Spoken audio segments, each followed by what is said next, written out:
I just did my 4th Ultra Music Festival in Miami, Florida, and I'm here to give you all the tips and tricks and everything you need to know for your first Ultra.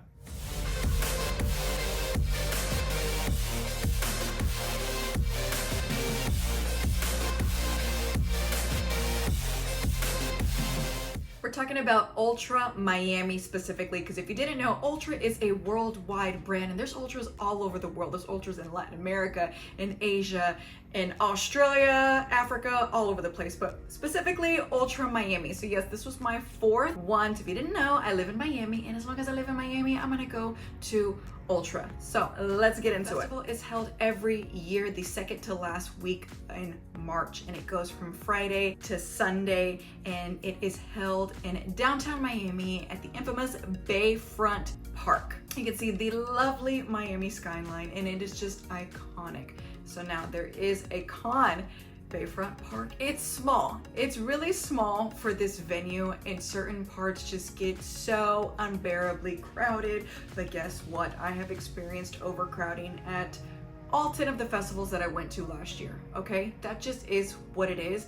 I've been saying that I would prefer if they up the ticket price to sell less tickets if they're worried about the money, is because it can get so crowded. But again, that's at every festival. So if you're traveling from out of state, out of town to come to Ultra, the easiest, most convenient place to stay for Ultra is either downtown, right where the park is, or like in Brickell, because it's walkable in Brickell, but also too, there is a free metro system. So now I know this metro system kind of connects and goes to other parts of town. I don't know that. I don't know all parts of Miami. I live in South Beach actually. The easiest way to not have to deal with Ubers or driving and parking is to like stay in Brickell or downtown, or stay in a neighborhood where there's metros connect. Again, I don't know which ones.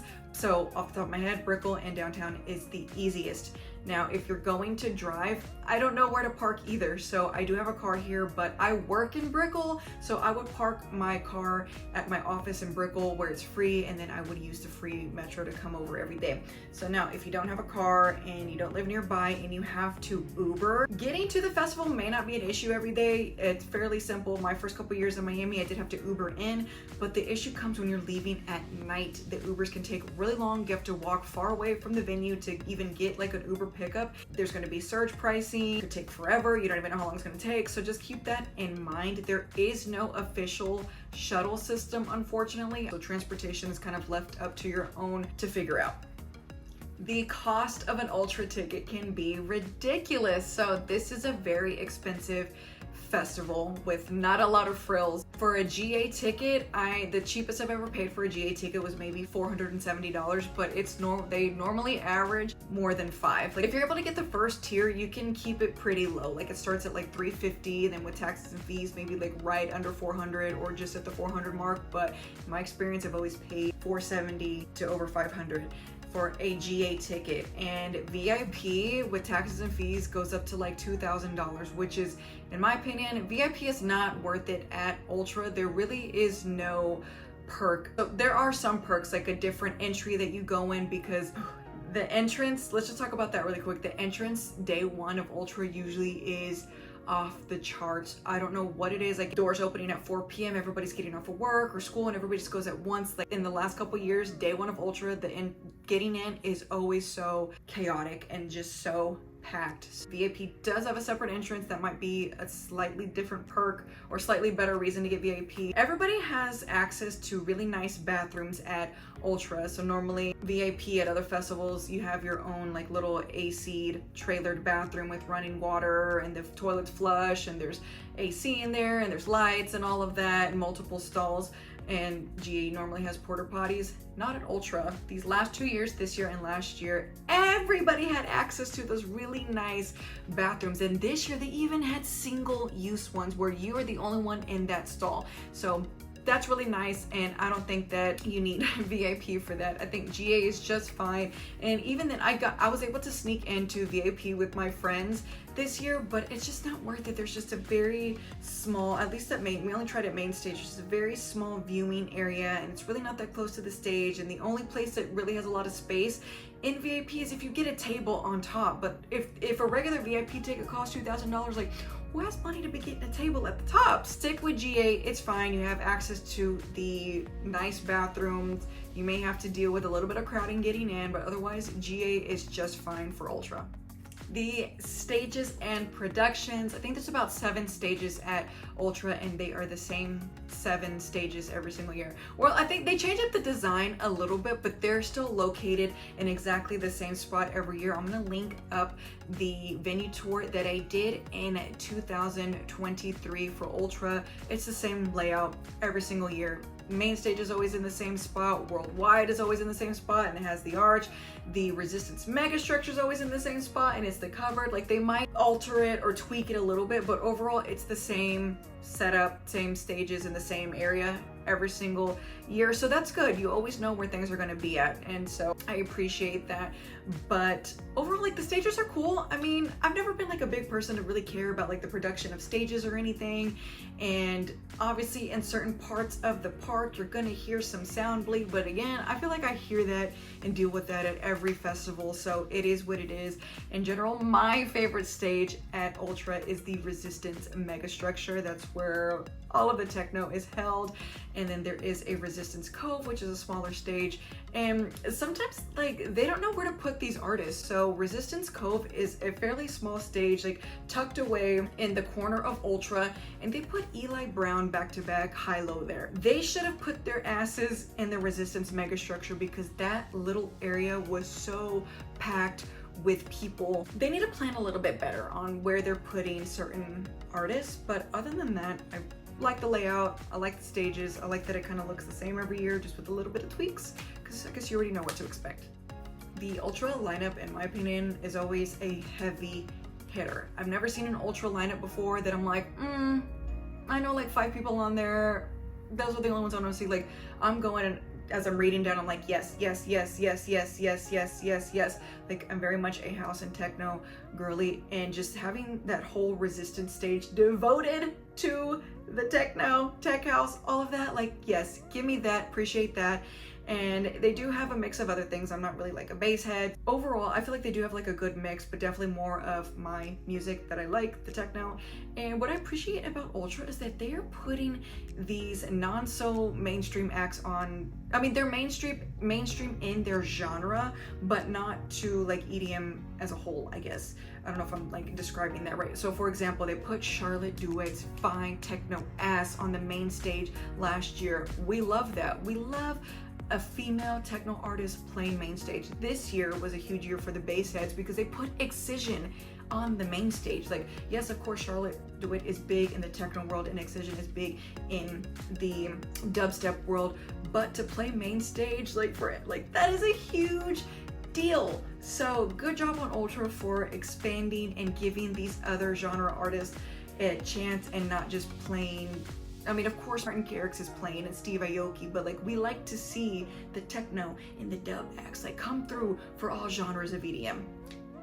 And to really give you an idea of like specifically my type of music, my 3 favorite sets, number 1 for sure was Adriatic. I went in there thinking I was only gonna see 30 minutes of them and then go see another set, but like once I got in there, I couldn't leave. I went in there with a friend, and then he left, and then I was in there by myself, and I couldn't leave, and then more friends came. Like, I just could not leave. I was in there shuffling the whole time. Adriatic set was amazing. And then I really liked Eli Brown back-to-back high-low, and then I also really enjoyed Art Bat. Art Bat was so good. They put on a good show, and especially I liked Art Bat because me and all of my rave fam were all in there together experiencing that. Like, there's always at least one set that we all come together for, and it just happened to be that one. So just so you guys get a little bit more insight into my music tastes, those are my 3 favorite sets. The cell service at Ultra is always on point. There's no lag. Those services go straight through. I never lost my service at any point. I didn't try to post anything while I was in there. I was recording a lot, but I didn't post anything in real time, so I don't know if posting to Instagram or TikTok would have like gone up quickly, but the texts were coming through. As soon as I'd send a text saying I was at somewhere, like my friends we were all able to find each other, and so we appreciate that. I don't know what it is and why the cell service works immaculately at Ultra, but keep it up because we like that. It wouldn't be a proper review if I didn't talk about the food, because that's what I do. I love to eat, so I'm always eating the festival food. So I only ate 2 of the days that I was there. I got just like a mac and cheese from one of the regular vendors, and that didn't hit. That did not hit. It looked good. I've had the mac and cheese of prior years. Maybe that was just an off day, but like the regular vendor food was just kind of basic. It didn't hit. It was a little watery.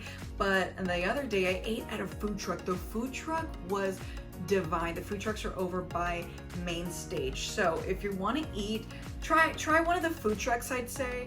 The crowd and the people. So my friends were a little surprised that they met people from all over the world. So like I mentioned at the beginning of this video, Ultra is a worldwide brand. There are people that come here from Latin America, from Europe, literally from all over the world. If somebody goes to a festival and somebody bumps into them and doesn't say excuse me, they're always just like, that's not plur, there's no plur here, blah, blah, blah, blah, blah, blah, blah.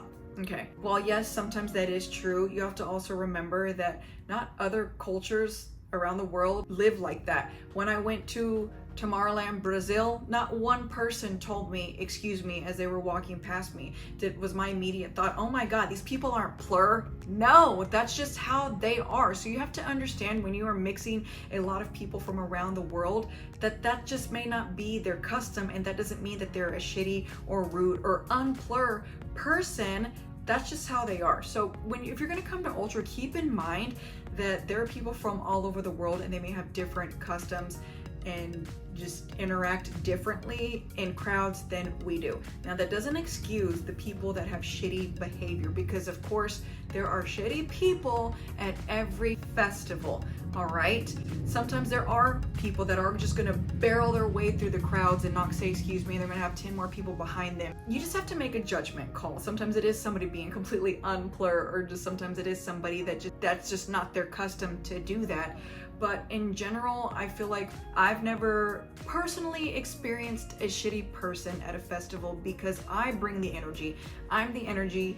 I don't let anybody else's experience get in the way of what I'm experiencing. I know I don't like to be pushed, shoved, and stepped on, and I'm not gonna look at somebody sideways every time somebody doesn't say excuse me. So guess what? I don't get deep in the crowd. I'm gonna stay my ass in the back. The few times that I did get deep in the crowd, that happened to me. I was like, this is why I don't get deep in the crowd. I stay my ass in the back where I am comfortable, where I can dance freely, where people aren't stepping on me or pushing on me.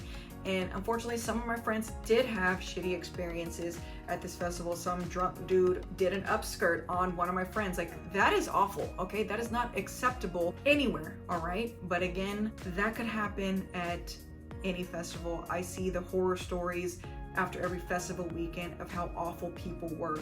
So you're gonna experience bad people every festival, so just you bring the energy. Don't let anybody bring you down. Obviously, if somebody is crossing their boundary with you, stick up for yourself, of course, but like, if somebody is just being drunk and sloppy, like, move away from them. You don't need to get in a fight. I saw videos of people fighting at Beyond, like, and that's what I'm just saying. Like, it could happen at any festival. That doesn't mean Beyond's a bad festival just because a few bad apples. Ultra's not a bad festival just because of a few bad apples. Something I'm tired of seeing in the EDM community is everybody comparing festivals. So like, Ultra had to be canceled day one because of weather. We're gonna talk about that in a minute.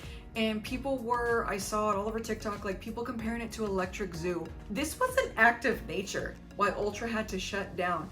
Electric Zoo, all of their issues could have been avoided. They canceled day one, an hour before gates opened because of supply chain issues. Y'all knew that. Y'all knew that before, an hour before the festival.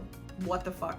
Day two, I think they just canceled. I forgot what happened. Either way, there was something wrong every single day of Electric Zoo. All of that could have been preventable. And the weather issues, that cannot even be compared. So if you're out here comparing Ultra to Electric Zoo, you're out of your damn mind. A lot of people that I notice compare so many festivals to Insomniac festivals, and EDC specifically, just because Insomniac is such a big brand. They're not the only brand. So stop using Insomniac festivals as the basis for all festivals, okay? Yes, it's a pretty good brand, all right? I went to plenty of Insomniac festivals in my day, but I'm also from Texas. I went to plenty more Disco Donnie events. So that's what I know is Disco Donnie. And then I go to EDC and it's over the top and it's beautiful and people are trading candy. That shouldn't be the standard, because guess what? Like, there are festivals and raves all over this world. Not everybody's trading candy. Not everybody is having totems, or not everybody dresses up. Like, what we do in America, specifically at Insomniac festivals, isn't done at every festival. You're not going to see candy trading at ARC, an American festival in Chicago. And Insomniac just shouldn't be the end all, be all, and basis for all festivals, because there are a ton of amazing festival brands in the United States. ARC, Groove Cruise, Movement, Ultra, Lost Lands, North Coast. Like, stop comparing everything to Insomniac and EDC. If I get asked one more time which is better, EDC or Tomorrowland, I'm gonna knock you out. I'm gonna knock you out. But they cannot be compared. So go into any festival without comparing it to another festival, except the only time you can compare is like, I went to Ultra last year, I'm going to Ultra this year, right? Like, that's the only kind of comparison that you can make if you've already done that festival and you're going to another one. But like, even something like ARC and Movement, you can't compare them, even though they're the same, like house and techno basis. Like, they're not the same though. You can't even compare Insomniac's Beyond Wonderland and Insomniac's Nocturnal Wonderland. Like, same brand, it's not the same. So just stop comparing festivals. Stop coming in with these expectations of what you learned at another festival, and that be the expectation of what your festival experience is going to be at a different one, because it may not be, and then you're going to be let down. So just stop comparing. Now let's talk about the weather issues. In my 4 years of doing Ultra, this is the first time it's ever rained. I saw another friend who lives in Miami. She's been going to Ultra since 2009. She said she's never seen it shut down like this before. An act of nature, Ultra cannot control. It's held the same third weekend of March every single year. You can't predict that it's going to be a torrential downpour. Friday, it was raining all day. Before we even started getting ready, we saw that it was raining. So I went and bought a raincoat, because I've learned my lesson when it comes to rainy festivals. Ponchos don't do shit for me. So I went and bought a raincoat, and it's a Hello Kitty raincoat, and I'm gonna wear it all the time. Let me show you. This is it. Isn't it cute? And it covers my whole body. So anyways, I went and bought this Friday. This was not the outfit I was gonna wear. I had a whole separate outfit. If you remember my prep video, I sewed a red outfit for it, but I couldn't wear it because I wasn't gonna be able to wear the shoes that I wanted. I just wanted to be protected. So here's the thing. You can plan all you want for certain things, but you just gotta roll with the punches when it doesn't go your way.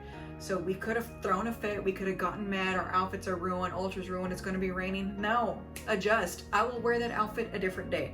And the only reason why I didn't wear it Saturday or Sunday is because me and my friends, we all had themes planned, so that's why I just couldn't rewear it. But anyways, it's raining. They didn't cancel it. People are gonna be mad either way. People would have been mad if they would have canceled it without opening up the doors, but people were mad because they opened up the doors and they canceled it early. It was a torrential downpour. In my experience, when it comes to rainy festivals, because this is the first one, the show goes on until it can't, all right?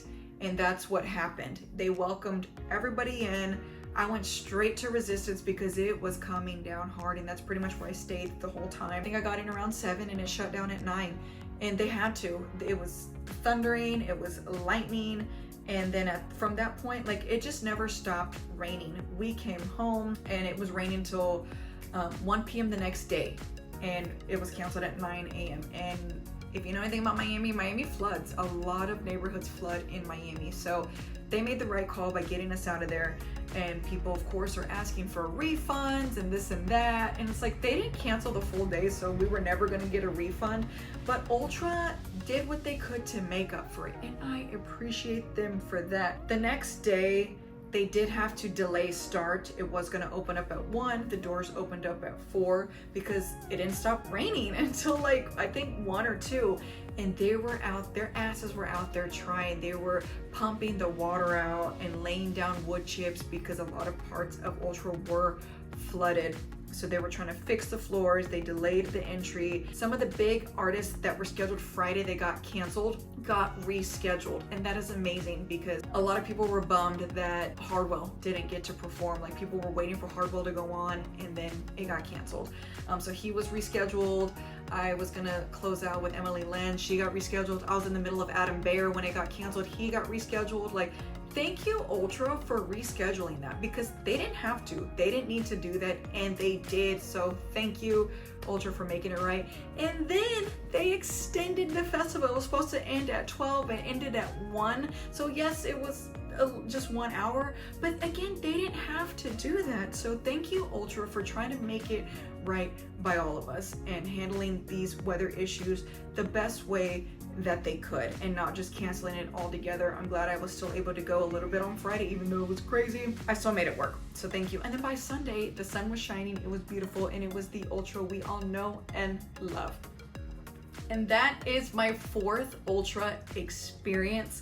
One other recommendation that I have is that if you didn't know, Ultra is also during Miami Music Week. If you don't know what Miami Music Week is, it's a week long of fun music events all over the entire city of Miami. All the venues have stuff going on. There are pool parties here in South Beach, pool parties in Brickell. There's like round the clock shows at Space and Factory Town. So there are people that come to Miami Music Week just for those events. They don't even do Ultra, but I like to sprinkle in a little bit of both. So usually it starts on Tuesday and then it ends the following Sunday. So what I like to do is maybe start Wednesday, Thursday, do an event. Like this year I did Afterlife, I did a Malpe pool party, and then I did Ultra Friday, Saturday, and Sunday, and then Sunday night I did a Miami Music Week closing party at M2. So come, spend some time here. Don't just come to Ultra, or just come and do all of the Miami Music Week events. You can't do them all because there's actually just so damn many, but it's fun. So I'd say that's my recommendation, is come and experience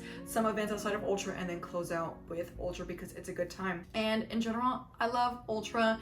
I know it's not everybody's cup of tea, but over the last couple years that I've seen it, they are increasing and getting better. So I remember, for example, my first Ultra at Bayfront where I met Alyssa, aka the corporate raver. One of the things I was so disappointed in them was like she broke her foot during 50 Cent and she was on crutches the rest of the weekend. There was no ADA anywhere in that goddamn festival for her. She went to multiple stages because it showed on the map like a little handicap figure, and she went to all those places and there weren't any. That was so disappointing. But guess what? The next 2 years since I've been, there have been the ADA sections with the ramps and there's people sitting there comfortably. So they made that change. I'm glad, because that was shitty. Like every festival should have one.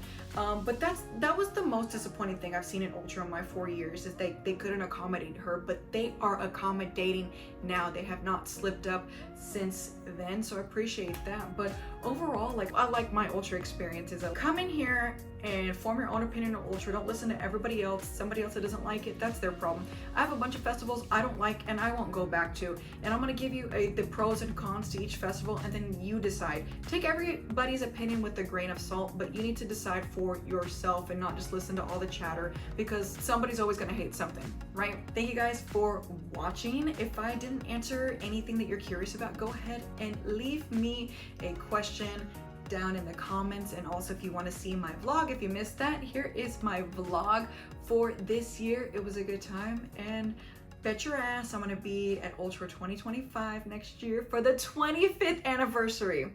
Bye.